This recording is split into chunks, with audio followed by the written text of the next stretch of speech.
Colossenses capítulo 1. E talvez podemos fazer uma roda pelos irmãos.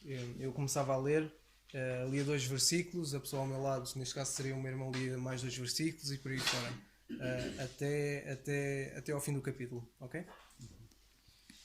Então, diz assim a palavra de Deus. Paulo, apóstolo de Jesus Cristo, pela vontade de Deus, e o irmão Timóteo, aos santos irmãos fiéis em Cristo que estão em Colossos, graça a vós e paz da parte de Deus, nosso Pai, e da do Senhor Jesus Cristo. Graças damos a Deus, Pai, do nosso Senhor Jesus Cristo, orando sempre por vós, porquanto ouvimos da vossa fé em Cristo Jesus e do amor que tendes para com todos os santos. Por causa da esperança que vos está reservada nos céus, da qual antes ouvistes pela palavra da verdade do Evangelho, que já chegou a vós. Em todo o mundo este Evangelho vai frutificando, como também entre vós, desde o dia em que ouvistes e conhecestes a graça de Deus em verdade. Como aprendeste de Epáfras, nosso amado conservo, para vós é um fiel ministro de Cristo, o qual nos declarou também o vosso amor no Espírito.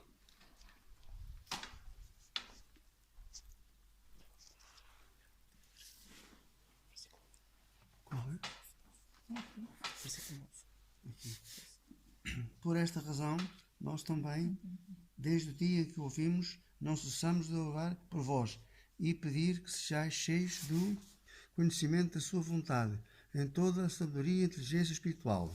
Versículo 10.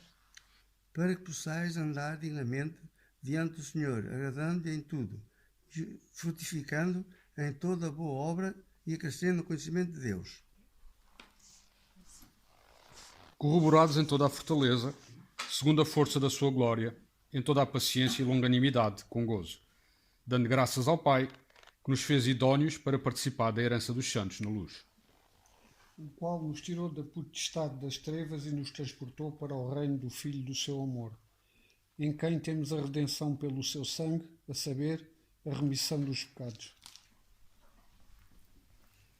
O qual é a imagem do Deus invisível, primogênito de toda a criação, porque nele foram criadas todas as coisas que há, nos céus e na terra, visíveis e invisíveis, sejam tronos, sejam dominações, sejam principados, sejam potestades. Tudo foi criado por ele e para ele. E ele é antes de todas as coisas, e todas as coisas subsistem por ele. E ele é a cabeça do corpo da Igreja. É o princípio e o primogênito de entre os mortos, para que em tudo tenha preeminência. Porque foi do agrado do Pai que toda a plenitude nele habitasse, e que, havendo por ele feito a paz, pelo sangue da sua cruz, por meio dele reconciliasse consigo mesmo todas as coisas, tanto as que estão na terra como as que estão nos céus. A vós, também, que noutro tempo erais estranhos e inimigos no entendimento, pelas vossas obras más, agora, contudo, vos reconciliou, no corpo da sua carne, pela morte, para perante ele vos apresentar santos, e irrepreensíveis e inculpáveis. Se é que permaneceis fundados e firmes na fé, não vos deixando afastar da esperança do Evangelho que ouvistes, o qual foi pregado a toda a criatura que há debaixo do céu, e do qual eu, Paulo, fui feito ministro. Agora me regozijo no que padeço por vós, e na minha carne cumpro o resto das aflições de Cristo, pelo seu corpo, que é a Igreja. Da qual eu estou feito ministro, segundo a dispensação de Deus, que me foi concedida para convosco, para cumprir a palavra de Deus. O mistério que esteve oculto desde os séculos, em todas as gerações, e agora foi manifesto aos seus santos. Aos quais Deus quis fazer conhecer quais são as riquezas da glória deste mistério entre os gentios, que é Cristo em vós, a esperança da glória, a quem anunciamos, demonstrando a todo homem e ensinando a todo homem e em toda a sabedoria, para que apresentamos todo homem perfeito em Jesus Cristo. E para isto também trabalho, combatendo segundo a sua eficácia, que obra em mim poderosamente.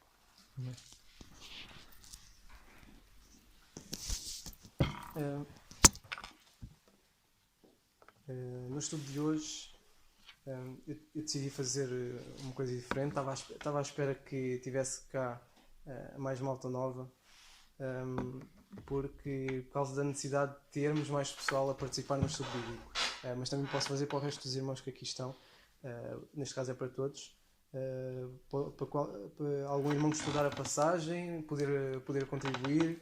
E talvez, não sei se alguém não tenha contribuído ou não, por não sentir essa responsabilidade, mas é uma responsabilidade que nós temos, não é só na igreja, mas principalmente lá fora, porque de alguma forma nós temos de falar às pessoas que estão à nossa volta, e nós temos pessoas descrentes e temos de ter conhecimento não só da palavra de Deus, mas saber falar com as pessoas e saber o que falar.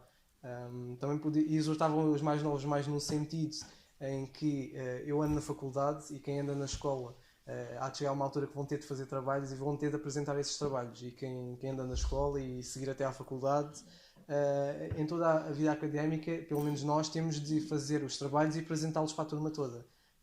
Apesar de ter uma avaliação ou não, é algo que nós temos de preparar-nos. Nós temos de preparar o trabalho que vamos falar. Normalmente há alguém da estuda ao espelho, como é que há de falar ou não, mas é algo que todos os alunos na sua vida académica vão ter de fazer.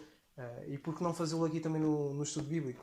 Porque não aplicarmos isso, o que nós aprendemos na escola, os nossos métodos de estudo, não aplicarmos à palavra de Deus. Não sei se é essa uma necessidade ou não, se é falta de responsabilidade, não sei, há uma razão. É verdade que nem todos têm dom, neste caso da pregação, mas se nós temos de falar e temos de falar aos descrentes, porque não também fazê-lo na igreja? É esta a exortação que eu deixava.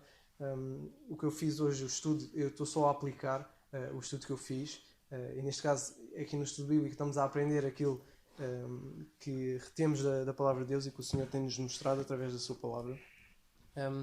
O método que eu usei é de um livro do Rick Warren, não sei se conhecem, quem escreveu Uma Vida com Propósito. Ele também tem um livro chamado 12 Maneiras de Estudar a Bíblia, e duas maneiras em que ele tem a explicar. Um deles é o método analítico por versículo, em que a pessoa estuda versículo a versículo, e o outro é o capítulo. Ele explica estes dois métodos no sentido em que, se nós quisermos ter um estudo mais aprofundado, é bom nós usarmos o método analítico versículo por versículo, que é o que temos estado a fazer, e depois, ao todo, quando estudarmos os versículos todos, depois dá para nós fazermos uma análise ao capítulo. Ele aplica vários métodos, e neste caso o que eu vou aplicar é o de versículo para versículo, em que depois o objetivo é, ao termos os versículos todos do capítulo, dá para nós fazermos um resumo do capítulo. Este método tem uma pequena restrição, que é, se nós formos estudar versículo a versículo, o erro que nós pode surgir é o facto de nós fugirmos ao contexto. Quanto mais tentamos detalhar, mais há a possibilidade de nós fugirmos ao contexto. E acontece isso quando muitas pessoas, por exemplo, dizem que Deus não existe. Há passagem em Salmos, se eu não me engano, Salmos 19, se não estou em erro, em que é dito que não há Deus, por exemplo. Quem for estudar esse versículo, se calhar ia de acordo com alguns ateus, em que dizem que Deus não existe. E certamente há ateus que pegam em certas passagens que está na Bíblia, em que diz que Deus não existe, e dizem, olha, até a própria Bíblia diz que Deus não existe. E de facto, se nós formos olhar e formos analisar versículo a versículo, temos a tendência de fugir do contexto.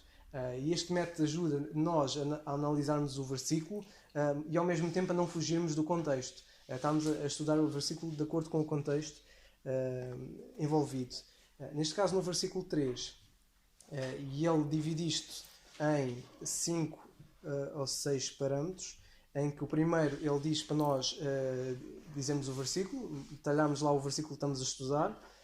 A seguida, ele aconselha a nós fazermos uma paráfrase pessoal, ou seja, dizermos o versículo por palavras nossas. Normalmente quem tem dificuldades neste sentido ajuda a termos um dicionário para depois, se houver ali palavras que nós não conhecemos, o dicionário ajuda a termos uma compreensão melhor.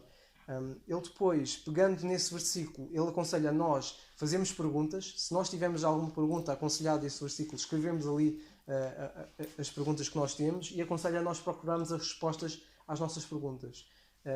E em seguida fazemos observações. Se nós estivermos a fazer alguma observação à nossa resposta, ou à pergunta em si, ou ao versículo, ele aconselha que nós façamos essa observação. Referências cruzadas, esta também é muito importante. Em cada passagem nós fazemos umas referências, ou seja, concordância bíblica, o que é que diz, o que é que fala na palavra de Deus. Por exemplo, Paulo diz graças damos a Deus, em que mais nas suas cartas, por exemplo, Paulo diz graças damos a Deus. Ele aconselha a nós procurarmos todas as referências às palavras.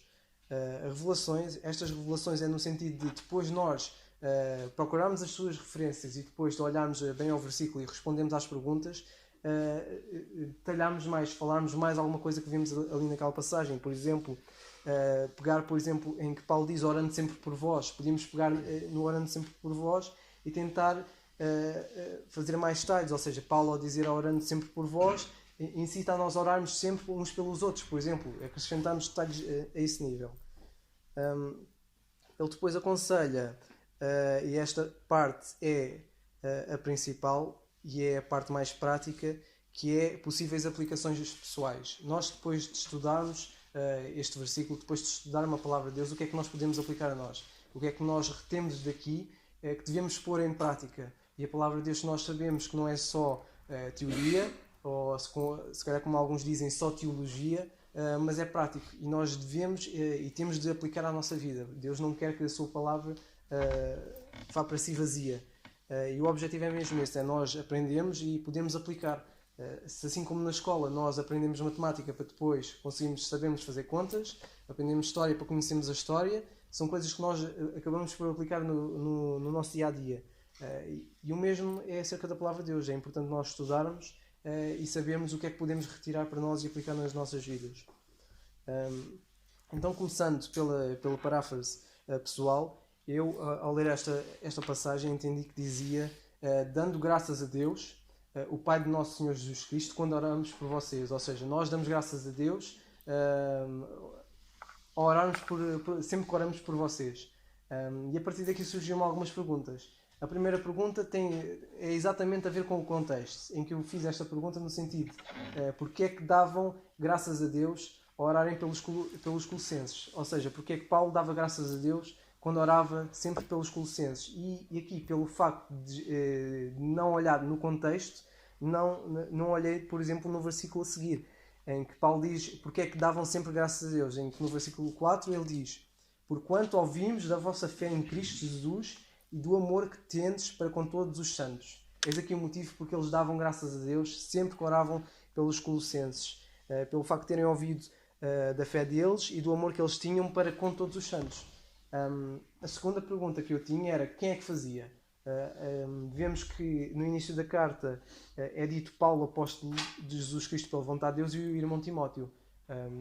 Aqui a minha resposta suponho que seja Paulo e Timóteo, outros irmãos como Epáfras, Filémon, Tíquico, Onésimo, Aristarco, Marcos, Lucas e Demas, que também estão na carta, que supostamente eles também, pelo menos segundo a lógica, também era muito provável estes irmãos, ao falarem dos Colossenses, pertencendo a alguns deles também à igreja em Colossenses, em que eles também deviam dar graças a Deus sempre que alguém naquele local se convertia.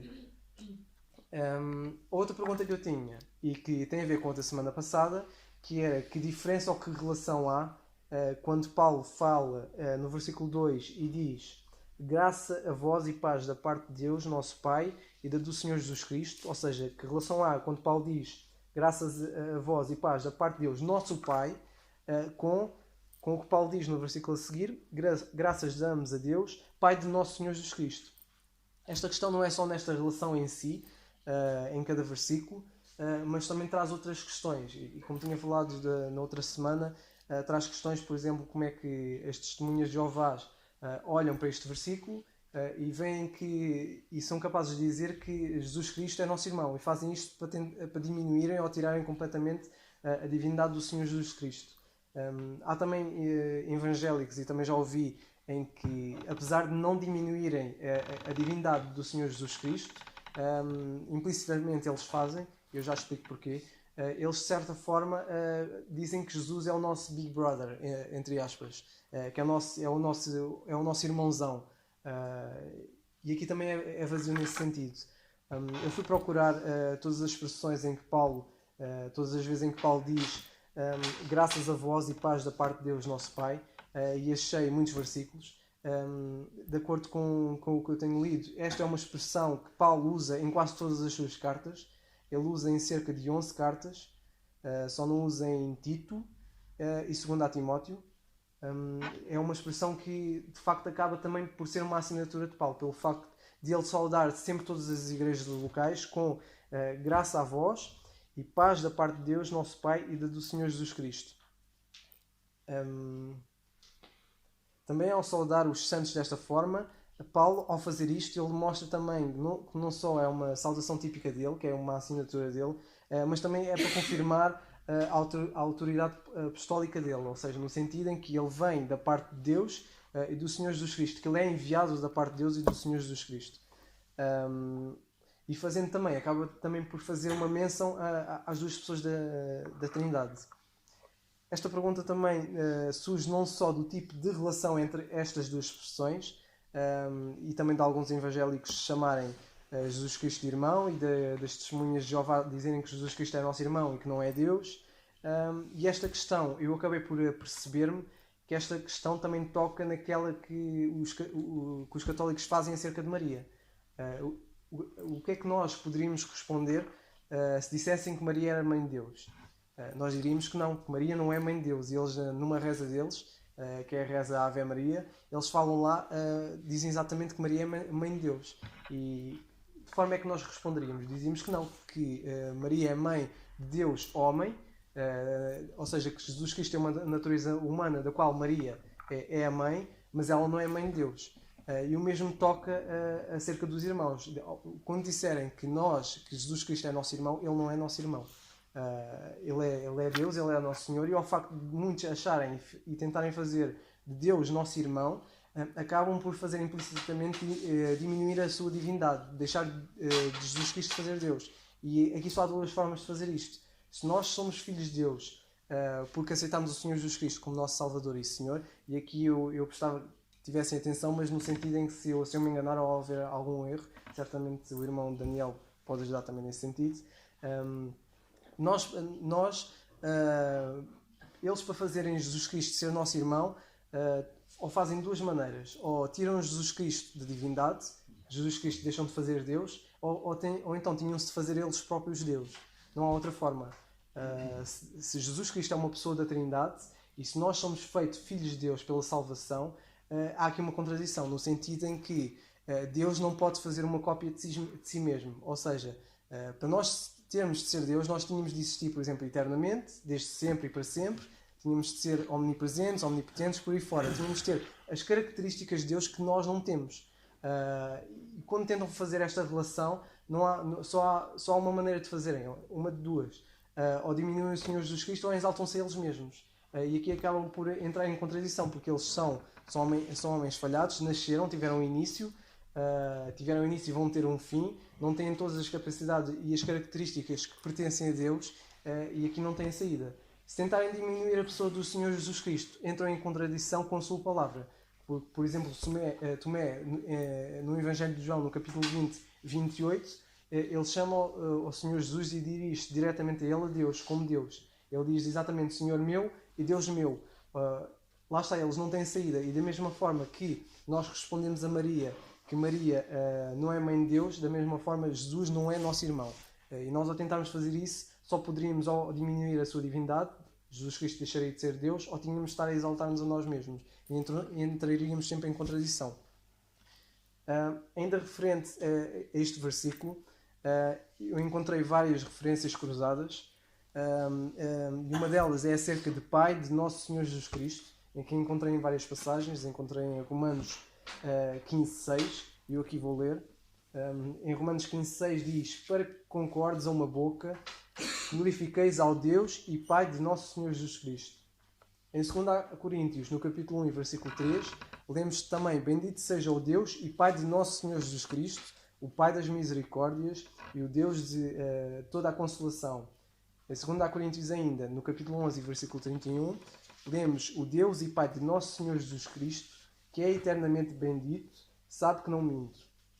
Ainda na carta aos Efésios, no capítulo 1 e versículo 3, lemos lá: Bendito o Deus e Pai de nosso Senhor Jesus Cristo, o qual nos abençoou com todas as bênçãos espirituais nos lugares celestiais em Cristo.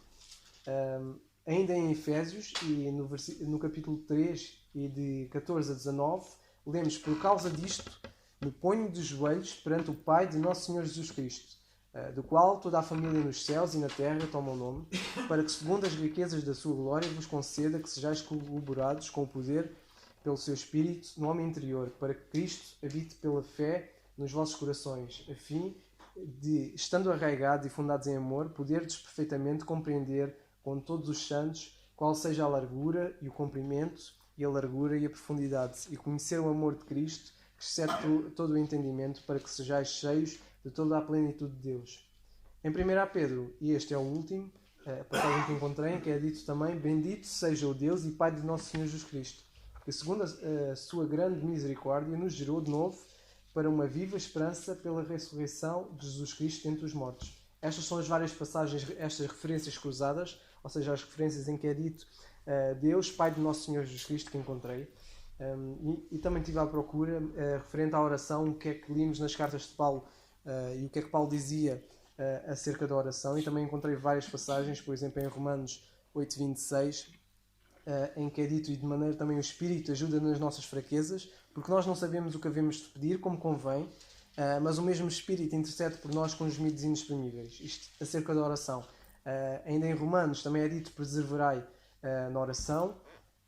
Em 1 Coríntios, por exemplo, Paulo fala aqui acerca dos dons da língua. Ele fala no que toca à oração, ele diz: Porque se eu orar em língua desconhecida, o meu espírito ora bem, mas o meu entendimento fica sem fruto.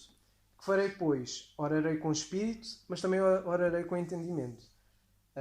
Ainda em Efésios também: Ora aquele que é poderoso para fazer tudo mais abundantemente além do que pedimos ou pensamos, segundo o poder que opera em nós. E em outras passagens, por exemplo em Colossenses, que lemos mais à frente, em que Paulo diz: Não cessamos de orar por vós e de pedir que sejais cheios do conhecimento da sua vontade e em toda a sabedoria e inteligência espiritual.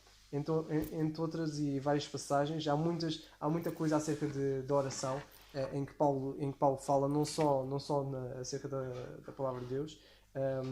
O irmão Alberto, como vamos ouvir daqui a seguir, ele toca na oração, mas em termos dispensacionais, mas eu ainda não vou chegar lá.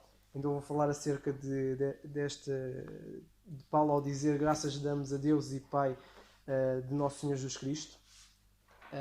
E acerca desta parte, o que eu tenho a dizer é: sempre que Deus e Pai de nosso Senhor Jesus Cristo é mencionado por Paulo e também por outros apóstolos como Pedro, que ele também fala, eles relacionam esta união do Pai e do Filho à nossa salvação.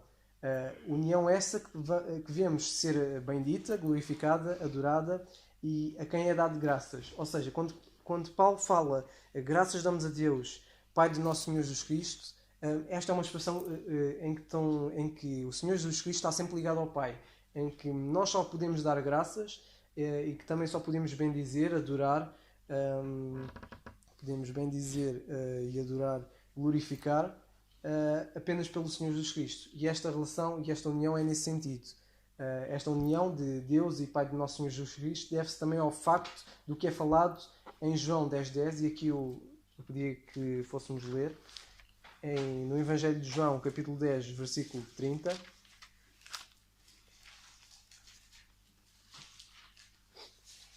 Em que nós vemos o Senhor Jesus Cristo e esta relação de Deus e Pai de nosso Senhor Jesus Cristo. Vemos isto pelo facto do Senhor Jesus, quando se dirige ao Pai, quando fala do Pai, ele dizer que eu e o Pai somos um. E nós vemos isto como uma união. E se cada irmão for verificar cada passagem das cartas de Paulo, vai reparar que Deus Pai e Nosso Senhor Jesus Cristo estão sempre unidos. E vemos essa união a começar, por exemplo, pelos Evangelhos. Também no capítulo 14 e versículo 9 ainda do Evangelho de João, vemos o Senhor Jesus Cristo dizer a Filipe: Estou há tanto tempo convosco e não me tendes conhecido, Filipe. Quem me vê a mim vê o Pai. E como dizes, mostra-nos o Pai. mais uma vez vemos aqui a união de Deus Pai e o Senhor Jesus Cristo. Vemos também que só podemos bendizer, glorificar, adorar e dar ações de graças ao Pai sempre por meio do nosso Senhor Jesus Cristo. É por isso que nós nas nossas orações, quando oramos sempre no nome do Senhor Jesus Cristo. E oramos sempre ao Pai. E vemos isto em João 14:6, em Itália, em que Jesus diz: eu sou o caminho, a verdade e a vida, ninguém vem ao Pai senão por mim. E nós só podemos dar graças e adorar e glorificar e bendizer só pelo Senhor Jesus Cristo. E não por nenhum outro nome. Daí nós temos esta união. Vemos esta união na salvação, no sentido em que Deus deu o seu único Filho para nos salvar. E vemos isto em João 3,16, em que Deus amou o mundo de tal maneira que deu o seu único Filho, para que todo aquele que crê não pereça, mas tenha a vida eterna. E vemos também esta união como lembrança. Lembrança de que nós só podemos chegar ao Pai através do Senhor Jesus Cristo. E Paulo sempre que diz graças damos a Deus, Pai do nosso Senhor Jesus Cristo, é sempre para nos lembrar de que nós só podemos chegar a Deus através do Senhor Jesus Cristo. Devemos bendizê-lo eternamente, porque Ele é o Pai das misericórdias e o Deus de toda a consolação. E aqui o que eu estou a falar refere-se a todas as passagens e a todas as referências cruzadas de Colossenses, capítulo 1 e versículo 3, em que nós devemos bendizê-lo eternamente, porque Ele é o Pai das misericórdias e o Deus de toda a consolação, por nos ter abençoado com todas as bênçãos espirituais nos lugares celestiais em Cristo, porque segundo a sua grande misericórdia nos gerou de novo para uma viva esperança pela ressurreição de Jesus Cristo dentre os mortos. Devemos ainda adorá-lo em tudo nas nossas vidas. Ele que, segundo as suas riquezas da sua glória, corrobora-nos com o poder pelo seu Espírito no homem interior, para que Cristo habite pela fé nos nossos corações, a fim de sermos arraigados e fundados em amor, podemos perfeitamente compreender e conhecer o amor de Cristo, que excede todo o entendimento. É este o motivo porque devemos adorá-lo. Devemos ser humildes, para que unidos em Cristo glorifiquemos a Deus. Por isso devemos receber-nos uns aos outros, fortalecer-nos uns aos outros e orarmos uns pelos outros e ajudar-nos uns aos outros. É aqui esta referência que eu vejo na união de Deus e Pai do nosso Senhor Jesus Cristo e de certa forma os efeitos que isso traz em cada um de nós. Acerca da oração, tenho várias passagens também e várias referências cruzadas, e depois de olhar estas referências com muita atenção e de ver que nós, ao orarmos, devemos orar com entendimento. E Paulo tocou muito nessa questão com os coríntios acerca das línguas e da profecia, em que muitas vezes seria inútil orar em línguas se não fosse com entendimento. E nós devemos orar com entendimento, tanto entendimento dispensacional, para não cairmos em erro de andarmos a pedir tudo e mais alguma coisa, ou tentarmos pensar em Marcos 11:24, em que é dito: por isso vos digo que todas as coisas que pedirdes, orando, querede receber e tê-las-ei. E ainda João, capítulo 11, versículo 22, em que é dito: mas também agora sei que tudo quanto pedirdes a Deus, Deus te concederá. E na oração nós devemos fazê-lo com entendimento. E neste caso tem de ser entendimento dispensacional. Este entendimento, não só entendimento dispensacional, como com o entendimento que temos de Deus, ou seja, o que nós conhecemos de Deus, da nossa posição perante Ele, e ainda temos entendimento quando orarmos uns pelos outros ou pelos perdidos. E tudo isto tem de ser feito com entendimento, e principalmente entendimento dispensacional. Orar com entendimento dispensacional é orar de acordo com a dispensação em que estamos atualmente, na dispensação da graça de Deus. E se não conhecemos bem as dispensações e o modo de Deus lidar com o homem nas diferentes dispensações, vamos cair em erros gravíssimos e vai haver consequências que nós vamos ver e muitas vezes vemos na hora. E muitas vezes vamos colher consequências disso. Se aplicarmos a nós hoje, iremos muitas vezes ficar desiludidos por causa da nossa ignorância, porque andamos a pedir a Deus tudo e mais alguma coisa, porque ouvimos dizer que tudo quanto pedirmos, se queremos, vamos receber, e depois, quando não recebemos, temos desilusões. No entanto, nós vemos na Bíblia porque é que isso não se aplica a nós hoje. E uma das passagens é das passagens mais conhecidas que nós vemos, que é quando Paulo está a orar 3 vezes ao Senhor, e lemos que em 2 Coríntios, no capítulo 12, versículo 8 e 9, em que Paulo diz: acerca do qual 3 vezes orei ao Senhor. Ele próprio diz que orou 3 vezes ao Senhor, para que se desviasse de mim. E o que é que o Senhor diz ele? A minha graça te basta, porque o meu poder se aperfeiçoa na fraqueza, e de boa vontade depois me gloriarei nas minhas fraquezas, para que em mim habite o poder de Cristo. Se nós olharmos para esta passagem e formos comparar com os outros, vemos aqui algo completamente diferente. Vemos o Senhor Jesus Cristo a dizer que tudo o que pedirem, orando e quererem, iriam receber. E, no entanto, vemos um Paulo a pedir para o Senhor que desviasse de mim, neste caso o curasse de uma enfermidade, e o Senhor simplesmente a dizer: a minha graça te basta. E quem não conhecer esta passagem e não fizer esta relação dispensacional, vai cair nesse erro em estarem a orar em vão. E muitas vezes estarem a orar e estarem-se a repetir, quando pedem sempre a mesma coisa. Temos outras passagens, por exemplo, em Filipenses, no capítulo 2, e versículo 25 a 29, em que lemos e vemos que é o caso de Epafrodito, que esteve quase à morte, e lemos que o Senhor, que Deus se apiadou dele, e de Paulo também. Mas, no entanto, nós não lemos que isso tenha sido uma resposta a uma oração. Certamente, e vemos que não só os filipenses, mas Paulo certamente deviam ter orado a Deus para curar, mas lemos que Deus, neste caso, curou e livrou Epafrodito da morte, porque se apiadou dele. Foi simplesmente só pela piedade de Deus. E neste caso por Paulo também. Tanto que Epafrodito ficou bom e depois continuou a ser um conservo do apóstolo Paulo. Podíamos também o mesmo aplicar a Timóteo. Lemos em Timóteo, na sua primeira carta a Timóteo, no capítulo 5, no versículo 23, em que Paulo aconselha a Timóteo a beber só um pouco de vinho, a não beber só água, porque Timóteo estava sempre doente, ele tinha constantes enfermidades. E não duvido que Paulo também não tenha orado, e que Timóteo também tenha orado nesse sentido, e alguns irmãos que também tenham orado para que Timóteo tivesse restituído e a sua saúde estivesse bem completamente, ou seja, que ele não tivesse mais problemas de saúde. E certamente alguns irmãos devem ter orado, e nós não vemos que Deus tenha respondido a alguma oração neste sentido. Vemos, no entanto, um conselho de Paulo a Timóteo a beber também um pouco de vinho, por causa das constantes enfermidades que ele tinha. E aqui está as comparações, e se nós formos comparar isto na dispensação da graça de Deus com a dispensação da lei, vamos ver coisas completamente diferentes. O irmão Alberto também vai falar acerca do assunto de maneira diferente, vai abordar a questão também de maneira diferente, mas fica a nota que nós, quando orarmos, devemos orar com entendimento, e o entendimento dispensacional é essencial para nós, principalmente, não desiludirmos, e depois, quando as coisas não acontecerem, não apanhamos desilusões.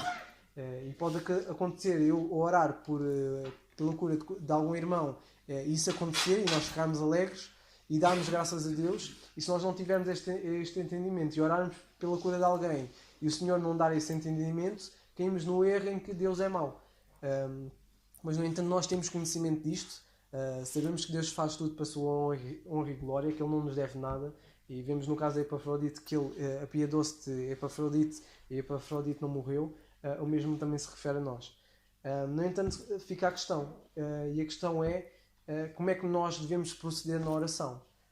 E nós, para termos um entendimento acerca disto, temos de ler as cartas de Paulo, que neste caso temos de saber o que é que nesta dispensação, qual é o procedimento que nós devemos ter na oração, o que é que devemos ter em atenção. E das várias coisas que eu tirei das várias passagens, tirei várias coisas como, para já, temos de perceber que o Espírito, neste caso que o Espírito Santo, ajuda nas nossas fraquezas, porque nós não sabemos o que devemos pedir como convém, e essa é uma fraqueza nossa. Muitas vezes nós pedimos por cura, por não sabermos o que é que devemos pedir a essa pessoa, e temos essa ajuda do Espírito, em que ajuda-nos nas nossas fraquezas, porque não sabemos o que devemos pedir como convém, mas o mesmo Espírito intercede por nós com gemidos inexprimíveis. Também temos de perceber que na oração, e um procedimento que devemos ter, é que depois há aquele que é poderoso para fazer tudo mais abundantemente, além daquilo que pedimos ou pensamos, segundo o seu poder, segundo o poder que opera em nós. Ou seja, que Deus ainda pode fazer mais do que pedimos ou pensamos. E muitas vezes até podemos ser fraquinhos a pedir alguma coisa. Pedimos, imaginem, por exemplo, eu estar a pedir ao meu pai um carrinho de brincar, quando aos 25 anos estar a pedir um carrinho de brincar ao meu pai, no entanto ele entender que eu já tenho a carta e já tenho idade para conduzir, e que eu preciso mesmo é de um carro para conduzir a sério. Apesar de ter uma analogia fraca, muitas vezes nós nesse sentido somos uns bebés somos uns bebés na oração, no sentido em que não sabemos o que é que devemos pedir. Pedimos qualquer coisa que nos vai à cabeça. E até nesse sentido temos esse entendimento. No entanto, apesar disto, pode-se sugerir duas coisas, que é, porque é que nós vamos orar?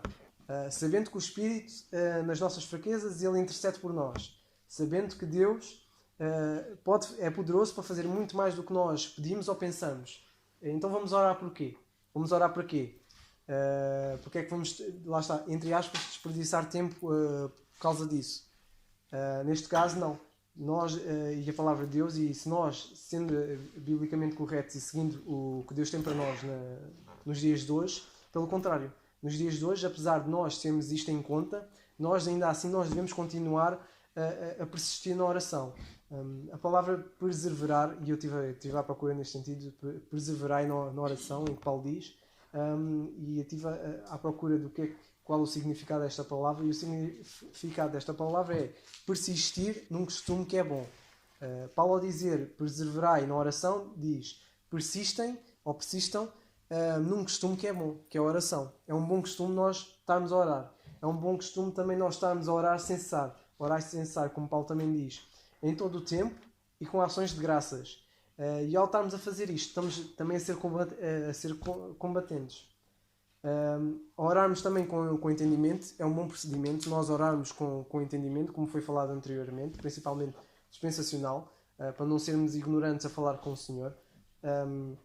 Ao orar é um bom procedimento orarmos uns pelos outros, lembrando-nos dos outros e até mesmo suplicar uns pelos outros na oração. E para fazer isto nós temos que conhecer bem uns aos outros para orarmos entendimento. Se algum irmão está a passar dificuldade e eu não sei, e depois dizem para eu orar pela dificuldade desse irmão, se eu não conhecer ele, se eu não conhecer bem esse irmão, as suas necessidades, os seus sonhos, as suas motivações, etc., eu na oração vou ser muito vago. E é bom nós na oração sermos objetivos. Não é bom nós chegarmos ao pé de alguém, ou neste caso eu chegar ao pé da minha mãe e dizer tenho fome. E ela diz, queres comer o quê? E eu simplesmente, olha, tenho fome. E se nós não formos objetivos, neste caso se eu não for objetivo com a minha mãe dizer o que é que eu quero comer, ela não sabe o que é que eu quero. E o mesmo podemos aplicar na oração. Se nós não formos objetivos e pedir exatamente, exortar e rogar por um irmão, não formos objetivos, isso vai ser muito vago.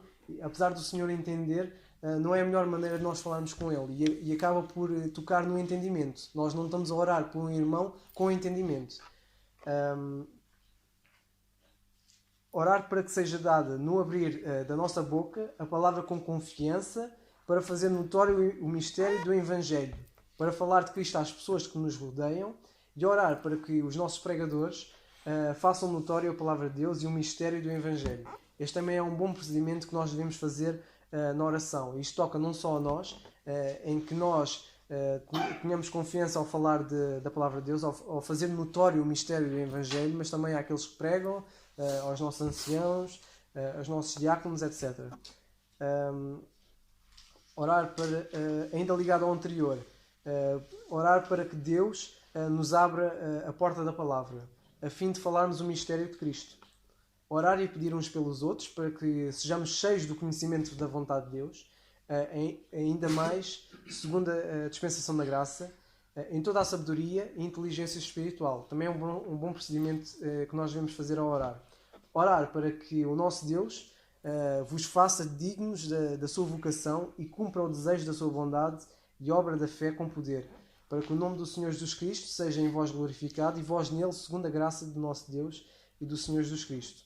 E por último, penúltimo, orar para que a palavra do Senhor tenha livre curso e seja glorificada, como também entre vós, para que nós, quando formos a evangelizar, as pessoas estejam abertas ao assunto. É importante nós, quando formos falar com alguém, orarmos acerca dessa pessoa, para que essa pessoa esteja aberta ao Evangelho. Neste caso, nós temos também sabedoria para falar a essa pessoa de Cristo.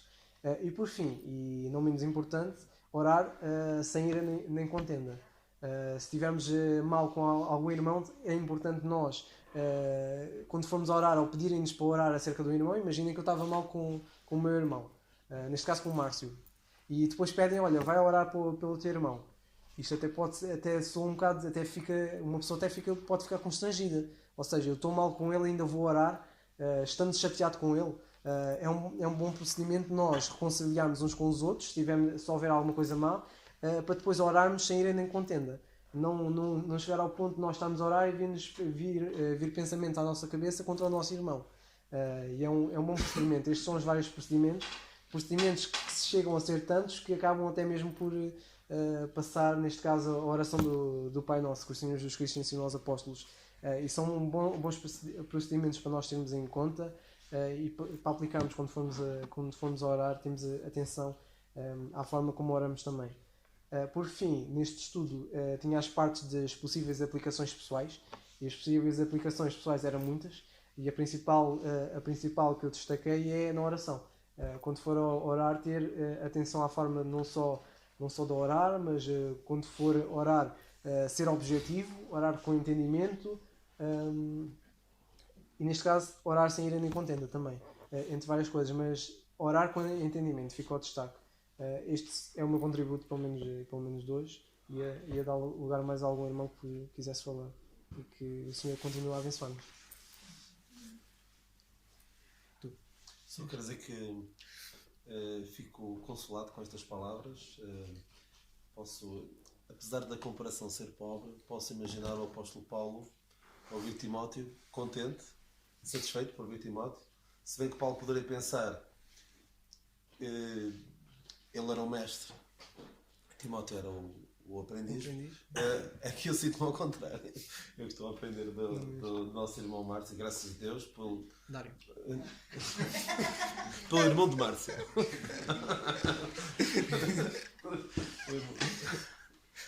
Mas graças a Deus vejo respondido o meu desafio de algumas semanas para os Timóteos chegarem à frente, graças a Deus. Queria só fazer uma observação, não sobre esta última parte, e depois calmo, terei algumas coisas para dizer, mas pode ficar para a semana.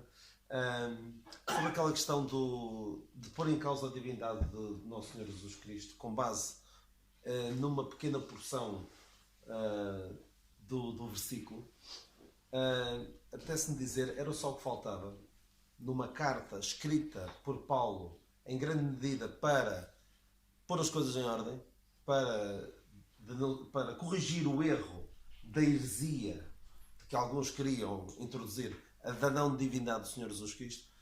Era só o que faltava numa epístola destas, alguém pegar numa coisinha pequenininha para agora atacar a divindade do Senhor Jesus Cristo. E lendo o contexto, o apóstolo Paulo exalta a pessoa do Senhor Jesus Cristo e diz, entre outras coisas, no versículo 17 do capítulo 1, e ele é antes de todas as coisas, e todas as coisas subsistem por ele. Não há qualquer dúvida. Só pessoas com uma agenda própria e querendo atacar o Senhor Jesus Cristo é que podem ter este tipo de entendimento. E é triste, logo nesta epístola, em que o Senhor Jesus Cristo... É um bocado o cúmulo. Sim, é o cúmulo do ridículo, alguém querer fazê-lo. Eu não quero ficar por aqui para não estarmos... Eu só agora também já acrescentava essa questão. Sim. Além, obviamente, das evidências internas da Bíblia, mas podemos usar o senso comum, que é o seguinte: o filho do homem é um homem, ou seja, herda a natureza do pai, é mortal, pecadora. O filho de Deus herda a natureza de Deus. E, portanto, até nesse aspecto, Deus pronunciou-se acerca de um filho e de uma forma unigênita, o seu único filho. Não foi de mais ninguém. Só em Hebreus, não é?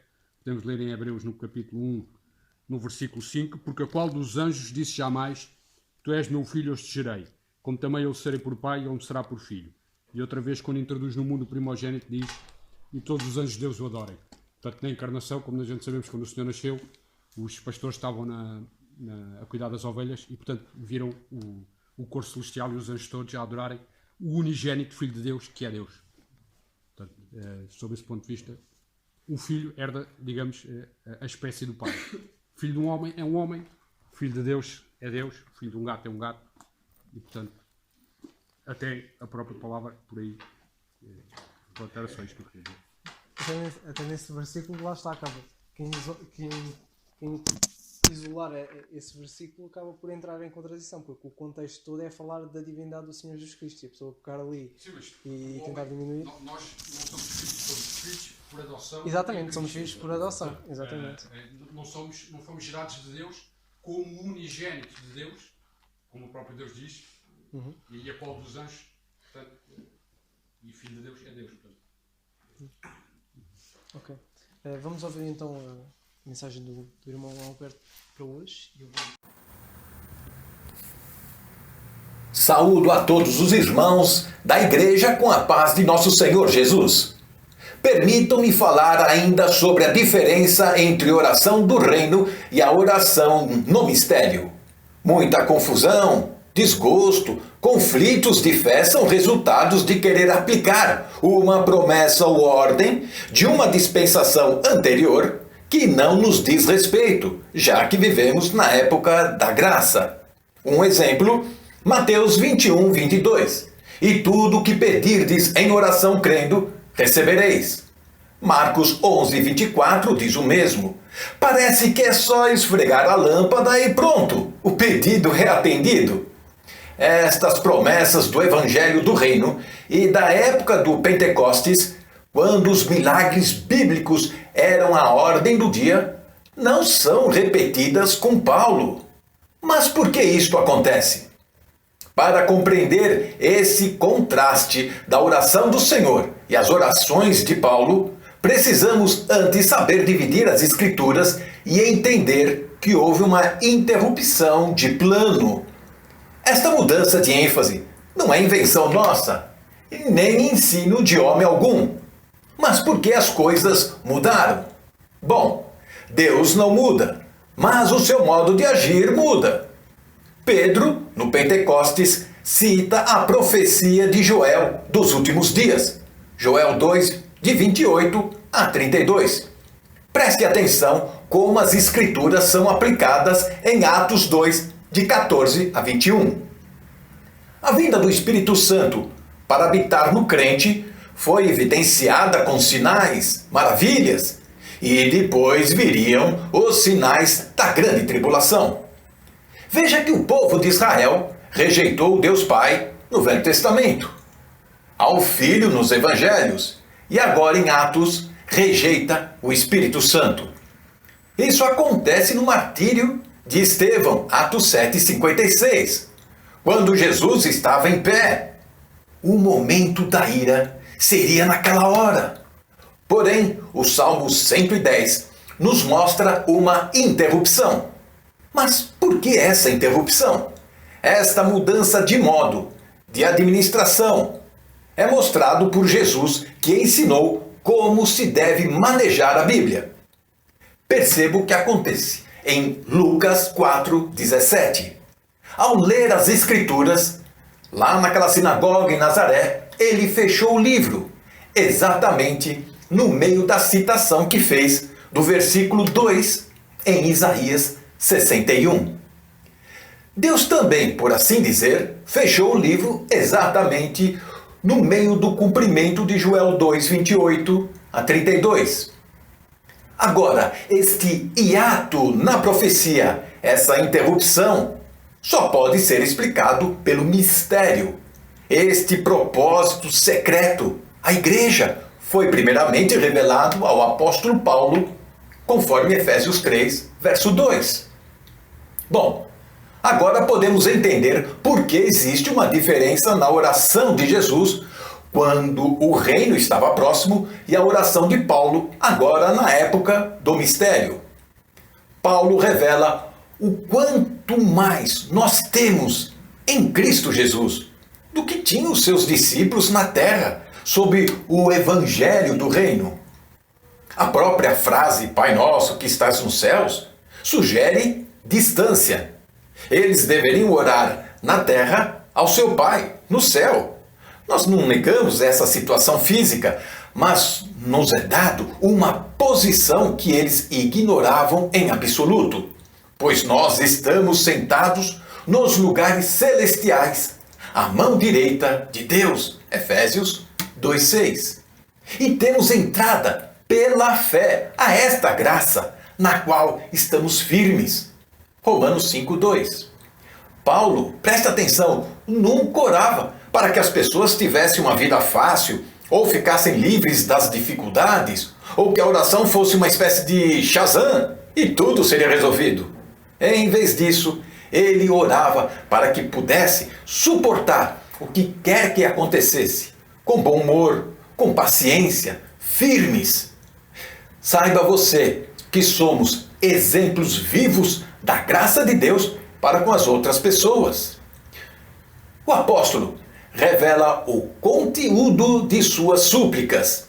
Ele pedia que os cristãos fossem cheios do pleno conhecimento da vontade de Deus, associada à sabedoria e ao entendimento espiritual.